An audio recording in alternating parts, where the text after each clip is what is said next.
سلطان محمود نے جب ہندوستان فتح کیا اور سومناتھ جو ہندوؤں کا بہت بڑا مذہبی مقام تھا، اس کے اندر ایک بت تھا اور وہ بت بغیر کسی سہارے کے کھڑا تھا، اور جو جس طرف سے جاتا تھا اس کو سلام کرتا تھا تو وہ ادھر منہ کر لیتا تھا اس کو۔ اس زمانے کے ہمارے وزیر سفیر ہوتے تو جاتے ہی سجدہ کر لیتے، یہ تو ویسے ہی درگاہوں کے اوپر گر پڑتے۔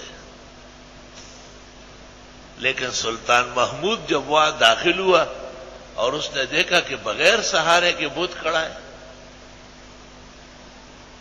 اور جدھر سے لوگ داخل ہوتے ان کو دیکھتے بھائی بت کیا ہے؟ بت تو پتھر کا بنا ہوا ہے۔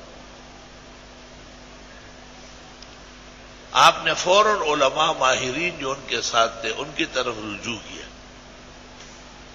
اللہ تعالیٰ نے علماء کو سب سے بلند و برتر عقل و فہم دیا ہوتا ہے۔ سلطان کو کہا گیا کہ دیواروں کے اندر مقناطیسی طاقت ڈالی گئی ہے، اور اس مقناطیسی قوت کی وجہ سے یہ بغیر سہارے کے فضا میں کھڑا ہے، تاکہ ہندو کہے کہ واقعی ہمارا بھگوان ہے، خدا ہے۔ سلطان نے حکم دے دیا کہ ایک طرف سے دیوار توڑ دے۔ جب ایک طرف کی دیوار توڑ دی گئی تو بت ادھر سرنگو ہو کے گر گیا، مخ پوڑان دے پرے ہوا تھا۔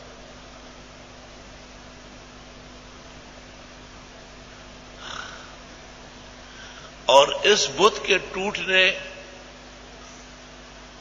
وہ بھی ایک آزمائش بنی، جان بھر کے ہندو یاتری اور پنڈت آئے اور عمراء اور بادشاہان ہاتھ باندھ کے کھڑے ہو گئے کہ بس آپ کو فتح حاصل ہے، ہمارے اس بت کو چھوڑے، اس کو توڑے نہیں۔ سلطان نے سب سے مشورہ کیا تو اکثر کا خیال یہی تھا کہ ایک مذہبی چیز ہے ان کی رہنے دے، لیکن سلطان کا ایک محبوب دوست اور وزیر تھا ایاز۔ آزرد کے کند دل محمود را ایاز، نیکو کند مطالعے گر ای قبال آرا۔ شیخ سعدی نے مستقل محمود نامہ لکھا ہے اور اس میں ایاز کی تعریف کی ہے۔ اس نے کہا کہ نہیں، بت توڑے۔ کیوں؟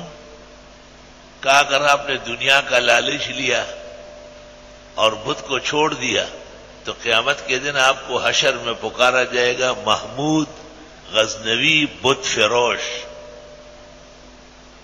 یہ ہمارے حکمرانوں نے عورتیں بیچی اور کئی مسلمان اور علماء کو کس طرح بے ترسی سے داغتے ہیں اور تہ تیغ کرتے، یہ وہی فروشان ہے نا، ضمیر اور ایمان کے فروش۔ چاہیے کہ قیامت کے دن نعرہ لگے کہ اے محمود غزنوی بت شکن، بتوں کو توڑنے والے۔ سلطان نے حکم دے دیا کہ مارو اسے۔ وقت پر صحیح مشورہ دینا بھی بہت ضروری ہے۔ حضرت علی سے کہا گیا تھا کہ اکثر کاموں میں پریشانی پیش آ رہی ہے آپ کو، تو انہوں نے کہا تم جیسے لوگ مشورے دے رہے ہیں جو فساد سے بھرے ہوئے ہیں، اور ابو بکر، عمر اور عثمان کے زمانے میں ہم مشورہ دینے والے تھے، مجال نہیں تھا کہ کوئی نقصان ہو جاتا۔ اس لیے علماء کہتے ہیں ہر فیلڈ کے ماہرین سے مشورہ۔